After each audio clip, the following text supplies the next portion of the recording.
Well, I met with the legislative liaison to the MTA the other day, and I expressed to them that they need to revisit, the cuts to the Q56. I explained to them how, on paper, to them it looks good. You have three modes of transportation on the same street, but it just doesn't make sense because of the people that it affects. Right. And so the liaison is going to take that, to the MTA hierarchy, and we'll set up another meeting so that we can discuss it with them. Okay. So maybe right now we need to, use a little sugar instead of absolutely vinegar and try and make this work for us. Listen, whatever it takes, Now, there is a public meeting that they're putting together, and I think it's February 2nd. I'm not sure the date. I won't be here. I'll be in upstate, but they're looking to have one in Queens, and so we reached out to them today to try and find a place in Woodhaven. Wow. That people can come to.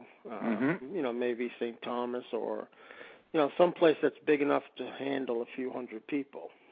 That would be great. So, and we'll see. Hopefully that happens. But if not, I was talking with Maria Thompson, and we'll put together some buses or, ways of getting to the hearing so that people can express their opinion. So, but in the meantime, hopefully the meeting the other day was a good first step. And they can see the error of their ways, Let's hope. So what else has been going on for you? You've been how are things going up in Albany? Good. It's very good. Things move quick. When bills come up, you need to be ready. You need to be prepared, and it goes from there. One of the things this week was the Race to the Top application and the legislation that we were trying to get in place, to bolster the application. And the application went in anyway. The Assembly had a bill that we were ready to pass that would accommodate the application, so that we would get the maximum number of points, for the Race to the Top money. But at the same time... I'm sorry, what is the Race to the Top? Well, Race to the Top is an initiative from the federal government to give money to the state for education. Okay.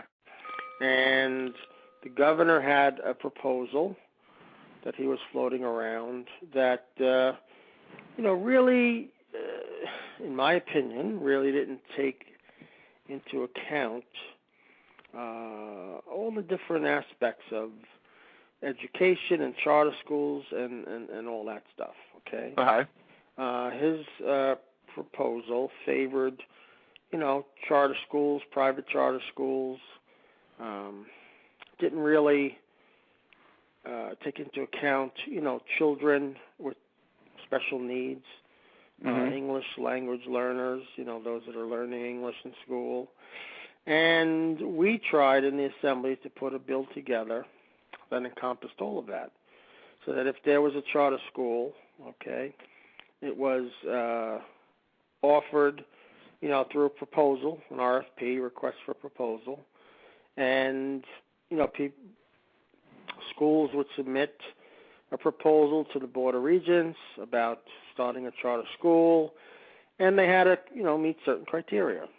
And we felt that was the best way because it took care of your special education children and, your English learners, etc., who are usually excluded from charter schools. And so when you want to compare schools, you have charter schools that only take the best of the best. So obviously their scores and their grades are going to be better than a regular public school that takes everyone.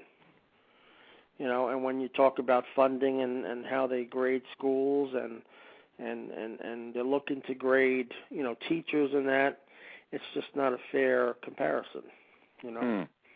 So what we wanted to do was to raise the cap for charter schools and not eliminate it. So there was still a maximum number of charter schools that we would allow, and we wanted it to run through the Board of Regents and not so much the Education Department, because that's controlled pretty much by the mayor, and he's got people on the board and stuff like that. So we wanted to do something that was fair to everyone. And so we had a bill, and we floated it, and we're ready to pass it. Kathy Nolan worked very hard on it. She's the Assemblywoman from Ridgewood, education chair, and the Senate couldn't get enough votes to pass it, and so we couldn't pass it. So it died, but we'll still try to resurrect that in the future. But in any event, the application was submitted, for Race to the Top, and we still have a good shot at getting some additional money, into the state for education. Very good. Let me ask you, you talked about the governor earlier, and, at various meetings I've been at, and I've heard reference to our governor. Has the representative, have they lost a little faith and confidence in him right now? I mean, is he on the outs with them? He just doesn't seem to be on the same page with everyone. He's the leader of the state. You don't want to, say things like that, but right. Bad about somebody. Personally, I take offense when somebody tries to make themselves look good by bashing other people. Mm-hmm. Okay, so, and in this case, in my opinion, it's only my opinion, this is what I see him doing. He's putting something out there that may not be the best idea or the best product, and then he's bashing the legislature.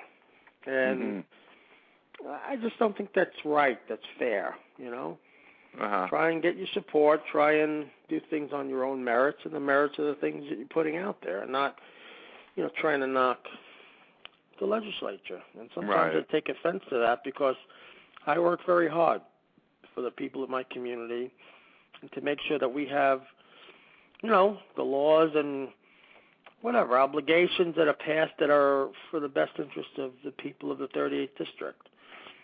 And when he does the knocking thing, I don't understand it, and I don't appreciate it. Mm.